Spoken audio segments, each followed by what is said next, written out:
हम चाहते हैं कि यह पूरी की पूरी व्यवस्था ही सड़ी हुई है, इसीलिए हम व्यवस्था में सुधार नहीं चाहते हैं, हम व्यवस्था को उखाड़ फेंकना चाहते हैं, उसमें हम परिवर्तन चाहते हैं, उसको हम एनिहिलेट करना चाहते हैं। ये बात बाबा साहब भीमराव अंबेडकर ने कही। उनको कास्ट के अंदर ये नहीं कहना था कि हमको हिंदू बना लीजिए, हमको भी जो है मंदिर में प्रवेश करा दीजिए, हमसे जो है शादी विवाह करने लीजिए, सिर्फ इससे जाति खत्म हो जाएगा। वो कहते थे कि सोशल डेमोक्रेसी को अगर जब तक इंश्योर नहीं करते हैं तब तक समाज के अंदर शोषण खत्म नहीं हो सकता है। और सोशल डेमोक्रेसी को इंश्योर करने के लिए, स्थापित करने के लिए इकोनॉमिक डेमोक्रेसी और पॉलिटिकल डेमोक्रेसी दोनों को हमको स्थापित करना पड़ेगा। और उनके जो संघर्ष रहे थे, उस संघर्ष के बदौलत पॉलिटिकल डेमोक्रेसी इस देश में आई। तभी मैं आपको कह रहा था कि बेटा धीरू भाई अंबानी का हो या किसी जूता सिलने वाले का, दोनों का वोट बराबर किया गया है। और जब पॉलिटिकल डेमोक्रेसी मिली है तो हमको इकोनॉमिक डेमोक्रेसी की भी बात करनी पड़ेगी और इक्वल इकोनॉमिक राइट का सवाल हमको उठाना पड़ेगा। तभी जाकर के सोशल इक्वलिटी का सवाल आएगा, सामाजिक न्याय का सवाल समाज में स्थापित किया जाता है। ये बात मैं आपसे कहना चाहता हूं।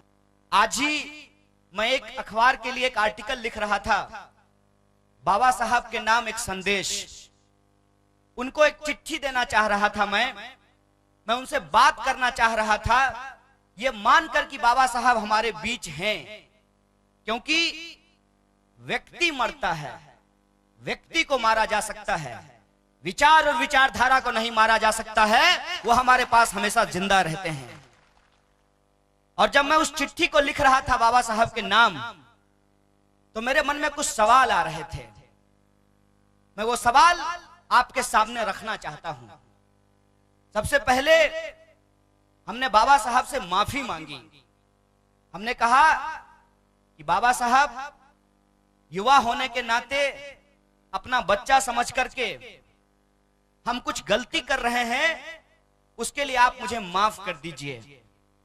और हमने कहा कि इसके लिए सिर्फ मैं जिम्मेवार नहीं हूं, हमारे पूर्वज भी जिम्मेवार हैं कि आपने जो उनको संदेशा दिया था, आपने जो उनको रास्ता दिखाया था, आपने जिन विचारों की बात की थी, उन विचारों को छोड़ करके कुछ लोग सिर्फ और सिर्फ आपकी प्रतिमा पर पुष्प चढ़ा करके अपनी जिम्मेदारी को भूल जाना चाहते हैं। उनको लगता है कि सिर्फ एक दिन, कोई एक दिन बाबा साहब भीमराव अंबेडकर को याद कर लेने से अंबेडकरी जनता का कल्याण हो जाएगा, समाज में सामाजिक न्याय स्थापित हो जाएगा। मैं समझता हूं कि वो गलत हैं और उनको इस भुलावे में कभी रहना नहीं चाहिए। अगर हम बाबा साहब के सिपाही हैं, हम समाज के अंदर समानता को स्थापित करना चाहते हैं, शोषितों की एकता को सुनिश्चित करके तमाम तरीके के शोषण को खत्म करके एक समता मूलक समाज बनाना चाहते हैं, बाबा साहब भीमराव अंबेडकर के सपनों का भारत बनाना चाहते हैं, तो ये जो भक्ति पूजा चल रही है, इससे बाहर निकल करके उनके विचारों को अपने जीवन में आत्मसात करना पड़ेगा। ये सवाल आज हमारे सामने है। उसके बाद हमने कहा कि लेकिन ऐसा नहीं है कि हम में से कुछ नौजवान ऐसे नहीं हैं जो आपके विचारों को लेकर के दिन रात लड़ रहे हैं। और मैं सम्मान से नाम लेना चाहता हूं साथी रोहित वेमुला का। साथी रोहित वेमुला ने कहा कि इस व्यवस्था से टकराएंगे, इससे लड़ेंगे, इसके सामने झुकेंगे नहीं, बल्कि मर जाना पसंद करेंगे, लेकिन अपनी आवाज को दबने नहीं देंगे। और क्या लड़ाई है आज, देश के अंदर कौन से हालात पैदा किए गए हैं, उन पे जरा विचार कीजिए आप। मैं नागपुर से आ रहा हूं। पिछली बार भी मैंने ये बात कही थी नागपुर में कि नागपुर दीक्षा भूमि है। जब तक आपके रगों में खून बह रहा है, एक एक कतरा बह जाने दीजिए, लेकिन उस दीक्षा भूमि को संघ भूमि होने से बचाइए। ये सवाल आपके सामने है, ये बात मैं आपको कहना चाहता हूं। पूरी दुनिया में नागपुर को संघ भूमि के रूप में प्रचारित किया जा रहा है। मैं कहता हूं कि नागपुर, विदर्भ की यह धरती, ये महाराष्ट्र और पूरा हिंदुस्तान अगर किसी के भूमि के रूप में जाना जाएगा, वो बाबा साहब भीमराव अंबेडकर की भूमि के रूप में जाना जाएगा, भगत सिंह की भूमि के रूप में जाना जाएगा, साहू जी महाराज की भूमि के रूप में जाना जाएगा, ज्योतिबा फूले और सावित्री ताई की भूमि के रूप में जाना जाएगा, सावरकर की भूमि के रूप में नहीं जाना जाएगा। ये सवाल आज हमारे सामने है। और ये जो करने वाले लोग हैं, आज वो सत्ता में बैठे हैं और उनका जो उन्माद है, सत्ता का जो गुरूर है, वो आज सामने आ रहा है। क्या कह रहे हैं? कह रहे हैं हम हिंदू राष्ट्र बनाएंगे, हिंदू राष्ट्र बनाएंगे आप। बहुत अच्छी बात है।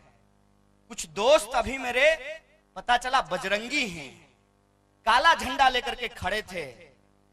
तो मैं उनसे कहना चाहता हूं, मैं खुद काली गाड़ी में चढ़ करके आया हूं। रंग भेद करने वाले हम नहीं हैं, तरुण विजय हम नहीं हैं, हमको काले रंग से कोई दिक्कत नहीं है।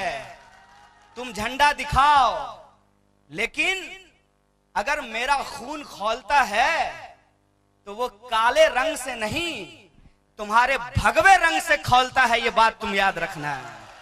और इसीलिए हम तिरंगा को बचाने की बात करते हैं, इसीलिए हम संविधान को बचाने की बात करते हैं, इसीलिए हमने जो प्रस्तावना अभी पढ़ी है उसके एक एक शब्द को अपने जीवन में उतारना चाहते हैं। यही हमारी लड़ाई है, यही हमारा संघर्ष है। और इस लड़ाई को साथी रोहित वेमुला लड़ रहा था। क्या स्थिति है देश के अंदर? आप कहते हैं कि हमको वोट दीजिए, लोकतंत्र पे विश्वास कीजिए, यह आपका देश है, देश में अपना योगदान कीजिए, सबका साथ होगा, सबका विकास होगा। चलिए मान लेते हैं आपकी बात को, मान लेते हैं आपकी बात को, और कुछ सवाल आपसे पूछना चाहते हैं। सवाल यह है कि अगर ब्राह्मण का वोट, दलित का वोट बराबर, अगर काला का वोट, गोरा का वोट बराबर, अगर महिला का वोट, पुरुष का वोट बराबर, अगर बिहारी और मराठी का वोट बराबर, तो हमारी शिक्षा बराबर क्यों नहीं है? इस सवाल मैं आपसे पूछना चाहता हूं। हमारे हक और अधिकार बराबर क्यों नहीं है? यह सवाल मैं आपसे पूछना चाहता हूं। और यह सवाल मैं क्यों पूछ पा रहा हूं? यह सवाल मैं इसलिए पूछ पा रहा हूं कि महामाना बाबा साहब डॉक्टर भीमराव अंबेडकर जैसे लोगों ने इस देश के बारे में एक सपना देखा, और उस सपने को उन्होंने इस देश के संविधान में उतारा और कहा कि हम भारत के लोग। जब वो कहते हैं हम भारत के लोग, तो ये फर्क नहीं करते हैं कि हम ब्राह्मण, हम दलित, हम काले, हम गोरे, हम मराठी, तुम बिहारी, ये फर्क वो नहीं करते हैं। और कहते हैं कि सबको समानता से रहने का हक है, सबको बराबरी का अधिकार है, सबको न्याय और आत्मसम्मान का हक मिलना चाहिए। इसी बात को सुनिश्चित करते हैं। और ये जब हम पढ़ते हैं बाबा साहब भीमराव अंबेडकर का पहला मंत्र, शिक्षित हो। जब हम शिक्षित होते हैं, अपनी पढ़ाई करते हैं, पढ़ाई करने के बाद जब हम अपने अधिकारों को जानते हैं, तो जिनका अधिकार छीना गया है, जो शोषित लोग हैं, चाहे वो गरीब हो, किसान हो, मजदूर हो, दलित हो, आदिवासी हो, पिछड़े हो, अल्पसंख्यक हो या महिला हो, उन तमाम लोगों की यूनिटी की बात करते हैं, हम शोषितों की एकता की बात करते हैं, तब हम संगठित होने की बात करते हैं। और संगठित होकर के किसी का वोट बैंक बनने की बात नहीं करते हैं। हम कहते हैं कि हम संगठित हो रहे हैं बाबा साहब के कहे विचारों के अनुसार, तो हम संघर्ष करेंगे अपने अधिकारों को लेकर के, अपने इमांसिपेशन को लेकर के, अपनी बराबरी को लेकर के। ये हमारा मूल मंत्र है। और इस मूल मंत्र को जब किया जाता है, तो हमारे खिलाफ एक साजिश रची जाती है। क्या बोल करके विरोध कर रहा था ये लोग बजरंगी, कि देशद्रोही को गोंदिया नहीं आने देंगे। ये साजिश क्या है? मैं आप लोगों का ध्यान आकर्षित करना चाहता हूं। हैदराबाद विश्वविद्यालय में जो वहां के विद्यार्थी हैं, जो प्रगतिगामी हैं, जो समता मूलक हैं, जो बाबा साहब भीमराव अंबेडकर के रास्तों पे चलते हैं, जो भगत सिंह के विचारों को अपनाना चाहते हैं, जिनको इस देश के लोकतंत्र और इस देश की लोकतांत्रिक परंपरा में भरोसा है, वो लोग जब अपने हक की बात करते हैं तो उनको एंटी नेशनल कहा जाता है। आप लोग याद कीजिए कि रोहित वेमुला के पूरे प्रकरण में किस तरीके से चीजों को आगे बढ़ाया गया था। मैं आपको याद दिलाना चाहता हूं कि मुजफ्फरनगर में जब दंगा हुआ और उस दंगे के बाद 2014 के चुनाव में जब दंगे की फसल काटी गई और एक पर्टिकुलर पार्टी को बहुमत मिला, उसके बाद एक डॉक्यूमेंट्री बनी थी। उस डॉक्यूमेंट्री का नाम था मुजफ्फरनगर अभी बाकी है। और उस डॉक्यूमेंट्री को जब दिखाया जा रहा था, जब रोहित वेमुला और उनके साथियों के द्वारा शोषितों की एकता की बात की जा रही थी, तब यह जो बजरंगी लोग हैं, इनके कई सारे नमूने होते हैं, इनका अलग अलग नाम होता है, इनका खून खौलने लगा और वो लोग उस फिल्म को बंद कराना चाहते थे। मैं आपको याद दिला दूं, कोर्ट के कलाकार हमारे बीच हैं। ये फिल्म जब हम लोग जेएनयू में दिखा रहे थे, उस वक्त भी विद्यार्थी परिषद के लोग उस फिल्म का स्क्रीनिंग नहीं होने देना चाहते थे। यही स्थिति हैदराबाद में हुई और रोहित के साथियों ने वो फिल्म दिखाई और उन्होंने कहा कि दलितों का सवाल यदि सिर्फ दलितों का सवाल रहेगा तो इस देश का कल्याण नहीं हो सकता है। अगर मुसलमानों का सवाल सिर्फ मुसलमानों का सवाल है, इस देश का कल्याण नहीं हो सकता है। अगर महिलाओं का सवाल सिर्फ महिलाओं का सवाल है, गरीबों और किसानों का सवाल सिर्फ गरीबों और किसानों का सवाल है, तब तक उनका कल्याण नहीं हो सकता है। अगर हम सबके इमांसिपेशन की बात करते हैं, अगर हम सबको बराबरी का हक दिलाने की बात करते हैं, अगर हम बाबा साहब के विचारों के अनुसार जो कास्ट एट्रोसिटी है, जो स्ट्रक्चर है, उसको एनिहिलेट करने की बात करते हैं, जाति की खात्मे की बात करते हैं, तो हमको शोषितों की एकता सुनिश्चित करनी पड़ेगी। और इसी बात को मद्देनजर रखते हुए जब मुजफ्फरनगर बाकी का स्क्रीनिंग किया जा रहा था, उसको रोकने का प्रयास किया गया। और उसके बाद सैया भय कोतवाल तो डर काहे का, 283 का जब इनको बहुमत मिला है, हर एक कैंपस में इनकी गुंडागर्दी जारी है। और ये उस गुंडागर्दी के बदौलत वाइस चांसलर के पावर का मिसयूज करके, मंत्री के पावर का मिसयूज करके, जानते होंगे कि उस वक्त की मंत्री कौन थी, मैडम जी सास बहू वाली। वो मैडम जी चिट्ठी लिखती हैं उनके बारे में और उनको कहा जाता है कि ये लोग एंटी नेशनल एक्टिविटी कर रहे हैं। भाई मुझे बताओ कि इस देश की 125 करोड़ जनता में क्या अल्पसंख्यकों का अधिकार नहीं है? क्या वो इस देश में शामिल नहीं है? क्या इस देश की संकल्पना में इस देश के दलित शामिल नहीं है? क्या इस देश की संकल्पना में इस देश का जो वर्किंग क्लास है, जो मजदूर और किसान है, जो गरीब है, वो शामिल नहीं है? क्या इस देश की महिला और आदिवासी उसमें शामिल नहीं है? ये सवाल मैं उनसे पूछना चाहता हूं। और वही सवाल जब उठाया गया तो इनको एंटी नेशनल कहा गया। और वो जो एंटी नेशनल का इंजेक्शन ये घूम रहे थे लेकर के, उसी इंजेक्शन को लेकर के ये जेएनयू पहुंच जाते हैं और कहते हैं कि रोहित और उनके साथी याकूब के समर्थक थे, कन्हैया और इनके साथी अफजल के समर्थक हैं। अरे बेवकूफ, मैडम महबूबा के गोदी में बैठ करके सरकार तुम बना के हो और जो है अफजल गुरु के समर्थक हम हो गए हैं। अभी एक तमाशा हुआ है इस देश के अंदर। चंडीगढ़ के अंदर जो केंद्र शासित प्रदेश है, यूनियन टेरिटरी है, वहां के एक विश्वविद्यालय में छात्र फीस वृद्धि का विरोध कर रहे थे और 68 लोगों के ऊपर देशद्रोह का मुकदमा दर्ज किया गया है। क्या है मसला? मसला यह है कि हम कहते हैं कि दिन है तो कहो दिन है, हम कहते हैं रात है तो कहो रात है, नहीं तो तुम्हारे लिए सिर्फ हवालात है, सिर्फ हवालात है। तो मैं उनको बता देना चाहता हूं कि तुम जो आजादी से घबराते हो, हमारे ऊपर गुलामी लाद करके रखे हो। हम तब भी लड़ रहे थे तुम्हारे चाचा अंग्रेजों से, हम आज भी लड़ेंगे तुम भतीजे काले अंग्रेजों से और तुमसे आजादी लेकर के रहेंगे। ये बात तुमको बता देना चाहते हैं। ये सवाल को गुमराह करना चाहते हैं। बार बार राष्ट्रद्रोह और राष्ट्रभक्ति का एक झूठा षड्यंत्र रच करके हमको हमारे असली सवालों से भटकाना चाहते हैं। क्या है हमारे असली सवाल? बार बार कहते हैं कि इस देश के अंदर जो शोषण है, जो जातिवाद का अत्याचार है, जो मनुवाद का अत्याचार है, हमको उससे आजादी चाहिए। और इस देश की एक एक जनता जिसको बराबरी का हक संविधान के द्वारा दिया गया है, उसको बराबरी का हक मिलना चाहिए। लेकिन ये फर्जी तरीके से उस बहस को खड़ा करना चाहते हैं जिससे ये अपनी नाकामियों को छुपा सकें और जनता को गुमराह कर सकें। और गुमराह करने के तो अलग अलग तरीके हैं। आजकल इनको बड़ा प्रेम उमड़ रहा है बाबा साहब भीमराव अंबेडकर के ऊपर। तो आज बहुत शुभ दिन है अंबेडकरी जनता के लिए। सब मिल करके जो है एक मांग कीजिए, और जो बजरंगी झंडा लेकर के खड़ा था उसको भी बुलाइएगा, क्योंकि आजकल वो भी जय भीम करने लगा है। कहिएगा बाबा साहब ने मनु स्मृति जलाया था, आओ कल गोंदिया के चौराहे पे मनु स्मृति जलाएंगे, है हिम्मत तो आओ, तब समझेंगे कि तुम बाबा साहब भीमराव अम्बेडकर के रास्ते पर चलने वाले हो। क्या बात है, कौन सी ऐसी चीज है जो बाबा साहब का फोटो तो ये लगा लेंगे, माला तो चढ़ा देंगे, लेकिन उनके विचारों को कभी नहीं अपना पाएंगे।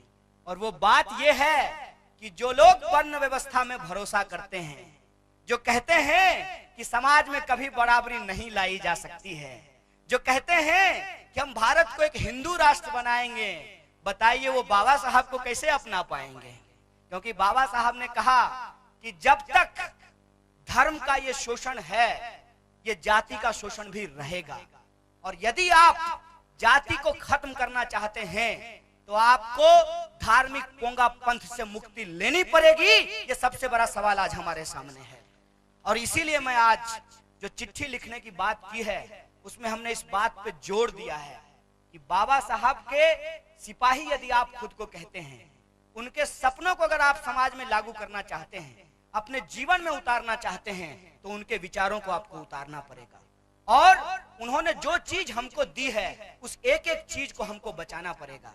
आप सब लोग अभी ये कैशलेस का ड्रामा देखे होंगे, और जब ये कैशलेस का ड्रामा आया तो रिजर्व बैंक ने कहा हमने लागू नहीं किया, सरकार ने कहा हमने लागू नहीं किया।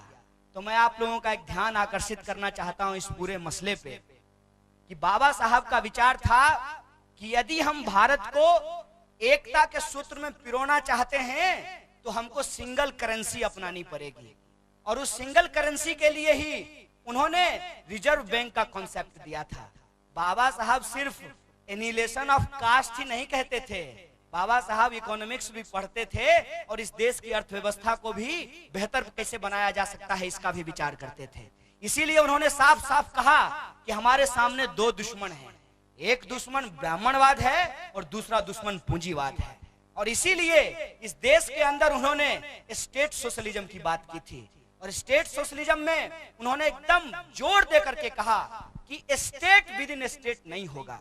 स्टेट विद इन स्टेट नहीं होने का मतलब यह है कि हम जनता हैं और हम किसी समाज में रहते हैं, और उस समाज की एक संस्था राज्य होती है, सरकार होती है, और सरकार हमारी चुनी हुई होती है, क्योंकि हमारे यहाँ लोकतंत्र है, गणतंत्र है। और वह लोकतंत्र काम कैसे करेगा उसके लिए संविधान लिखा गया है। तो जब हम अपना ओनरशिप सरकार को दे देते हैं, अपने मन से आत्महत्या भी नहीं कर सकते हैं, तो हम फिर किसी चीज का मालिक कैसे हो सकते हैं?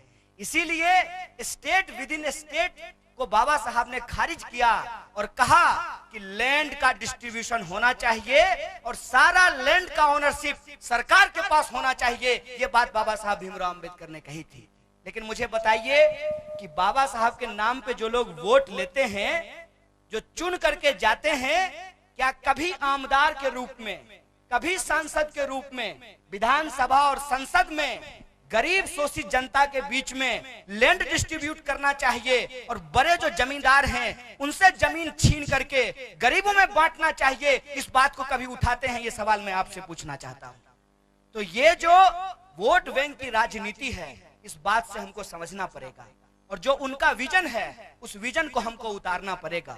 और एक एक सवाल पे उन्होंने बेबाकी से अपनी राय रखी। उन्होंने कहा कि हम इस कास्ट सिस्टम में मोबिलिटी नहीं चाहते हैं, मतलब हमको रिजर्वेशन दे दीजिए और रिजर्वेशन लेकर के हम मिडिल क्लास का हिस्सा हो जाएंगे और हम भी किसी और के साथ अनटचेबिलिटी प्रैक्टिस करने लगेंगे, छुआछूत प्रैक्टिस करने लगेंगे। हम उसमें मोबिलिटी नहीं चाहते हैं। हम चाहते हैं कि यह पूरी की पूरी व्यवस्था ही सड़ी हुई है, इसीलिए हम व्यवस्था में सुधार नहीं चाहते हैं, हम व्यवस्था को उखाड़ फेंकना चाहते हैं, उसमें हम परिवर्तन चाहते हैं, उसको हम एनिहिलेट करना चाहते हैं। ये बात बाबा साहब भीमराव अम्बेडकर ने कही। उनको कास्ट के अंदर ये नहीं कहना था कि हमको हिंदू बना लीजिए, हमको भी जो है मंदिर में प्रवेश करा दीजिए, हमसे जो है शादी विवाह करने लीजिए, सिर्फ इससे जाति खत्म हो जाएगा। वो कहते थे कि सोशल डेमोक्रेसी को अगर जब तक इंश्योर नहीं करते हैं तब तक समाज के अंदर शोषण खत्म नहीं हो सकता है। और सोशल डेमोक्रेसी को इंश्योर करने के लिए, स्थापित करने के लिए इकोनॉमिक डेमोक्रेसी और पॉलिटिकल डेमोक्रेसी दोनों को हमको स्थापित करना पड़ेगा। और उनके जो संघर्ष रहे थे, उस संघर्ष के बदौलत पॉलिटिकल डेमोक्रेसी इस देश में आई। तभी मैं आपको कह रहा था कि बेटा धीरू भाई अंबानी का हो या किसी जूता सिलने वाले का, दोनों का वोट बराबर किया गया है। और जब पॉलिटिकल डेमोक्रेसी मिली है तो हमको इकोनॉमिक डेमोक्रेसी की भी बात करनी पड़ेगी और इक्वल इकोनॉमिक राइट का सवाल हमको उठाना पड़ेगा। तभी जाकर के सोशल इक्वलिटी का सवाल आएगा, सामाजिक न्याय का सवाल समाज में स्थापित किया जाता है। ये बात मैं आपसे कहना चाहता हूँ। बाबा साहब के जो विचार हैं, इन विचारों को आज पर्दा डालने की कोशिश की जा रही है और इनकी बड़ी से बड़ी मूर्ति बनाई जा रही है। मूर्ति बड़ा, विचार जो है उसमें गुम कर देने की साजिश चल रही है। इसीलिए जब मुझे ये कहा गया कि गोंदिया जाना है और खास करके विद्यार्थी और नौजवान आपसे बात करना चाहते हैं, हमने कहा कि अगर छात्र और नौजवान गोंदिया के इस कार्यक्रम को इतने उत्साह से मनाते हैं तो उनको एक संकल्प लेना पड़ेगा कि बाबा साहब की जयंती हमारे लिए संकल्प दिवस है। और इस संकल्प दिवस के दिन हम ये संकल्प लेते हैं कि फूल चढ़ा करके भूल नहीं जाएंगे, बाबा साहब के विचारों को घर घर तक पहुंचाएंगे। ये संकल्प आपको लेना पड़ेगा। ये सवाल आज आपके सामने है। इसीलिए दोस्तों, जब हम बाबा साहब की बात कर रहे हैं तो देश के अंदर जो हालात हैं उस पर भी हमको एक नजर दौड़ानी चाहिए कि जो हमको मिला था वो भी हमको मिल पाएगा कि नहीं मिल पाएगा। ये सवाल आज हमारे सामने है। दुष्यंत की एक लाइन है कि कहां तो तय था चिरागा हर एक घर के लिए, कहां चिराग मयस्सर नहीं शहर के लिए। कहां तो आपने सबको शिक्षा देने की बात की थी, लेकिन आज जो शिक्षा हम लोगों को थोड़ी थोड़ी मिलनी शुरू हुई थी उसको भी आपने बंद करना शुरू कर दिया है। आप लोग जानते होंगे इस बात को कि अभी नया रेगुलेशन आया है MHRD का, जिसमें कहा गया कि डिस्क्रिमिनेशन की स्टडी करने वाले जो सेंटर पूरे देश के केंद्रीय विश्वविद्यालयों में खुले थे उसको बंद किया जाएगा। क्यों बंद किया जाएगा? क्योंकि जो बजट इस बार का आया है और इससे पहले भी आया है, हर बार के बजट में शिक्षा के बजट को कम किया जा रहा है। बाबा साहब का मूल मंत्र है कि आपको शिक्षित होना है, आपको पढ़ना है, तभी जाकर के आप सोशल ट्रांसफॉर्मेशन कर सकते हैं। इसीलिए आज एक साजिश है कि सरकारी स्कूलों को बंद किया जा रहा है, सरकारी अस्पतालों को बंद किया जा रहा है, सरकारी जो संस्थान हैं उनको बर्बाद किया जा रहा है। क्योंकि हम सब लोग जानते हैं कि सरकारी स्कूल में किनके बच्चे पढ़ते हैं और सरकारी अस्पतालों में किनका इलाज होता है, सरकारी बसों पे कौन यात्रा करते हैं, ये हम सब जानते हैं। इसीलिए अगर आज हम बाबा साहब की चर्चा कर रहे हैं तो हमको सार्वजनिक क्षेत्र के उद्यमों को बचाने की भी बात करनी पड़ेगी। और आजकल मेक इन इंडिया की बात की जा रही है। मेक इन इंडिया, आहा कितना बढ़िया है। एक मूर्ति बन रही है इंडिया के इंटीग्रेशन का, जिनको क्रेडिट दिया जाता है सरदार वल्लभ भाई पटेल का। पता है वो मूर्ति कहां बन रहा है? Make in China. नारा मेक इन इंडिया, मूर्ति बनेगा चाइना में, बाहर मेक इन इंडिया। और मेक इन इंडिया की जब बात हो रही है तो स्वच्छ भारत अभियान की याद आ गई। हजारों साल से जो लोग आपका कूड़ा उठाते रहे उनको कभी बराबर में बिठाने के बारे में नहीं सोचा और स्वेच्छाग्रह की बात कर रहे हैं। मोदी जी, आप जो आरएसएस की चाल को डेवलपमेंट के तरीके के साथ हमारे सामने प्रस्तुत कर रहे हैं, मैं जरा उसका पोल खोलना चाहता हूं। आरएसएस ने कहा सामाजिक न्याय मत बोलिए, सामाजिक समरसता बोलिए। बाहर समरसता, आओ आओ आओ आकर के जरा हमारे घर में हमारे साथ रह करके, हमारे खेतों में काम करके, गटर में उतर करके दिखाओ, तब समझते हैं कि समरसता कैसा होता है। हजारों साल से हमारे अधिकारों को छीन करके रखा और आज जब हम अपने हक को लेकर के संगठित हो रहे हैं तो आपको समरसता याद आ रही है। आजकल इनका मध्य प्रदेश में एक कार्यक्रम चल रहा है, चूल्हा चक्की कार्यक्रम, जिसमें ये दलितों के घर जाते हैं, खुद खाना बना करके खाते हैं। अरे साहब, कभी हमको भी अपने घर बुलाइए और आपके किचन में हम बना करके खाते हैं, जरा वो खाना खिलाइए। ये जो समरसता है, जिसके नाम पे आप एकल हिंदू का एजेंडा चला रहे हैं, तो हम आपकी ही बात मान करके आपसे कहते हैं, जरा ब्याह करवा दीजिए ना अपने घर में, तब बन जाएगा एकल हिंदू। जरा शादी कराइए, बेटी रोटी का संबंध बनाइए, तब एकल हिंदू बनेगा। ये सवाल मैं आपसे कहना चाहता हूं। ब्याह करेंगे अपने जात में, भोज खाएंगे अपने जात में, खाना पकाएंगे अपने किचन में, और धन और धरती बट के रहेगी अपना अपना छोड़ के।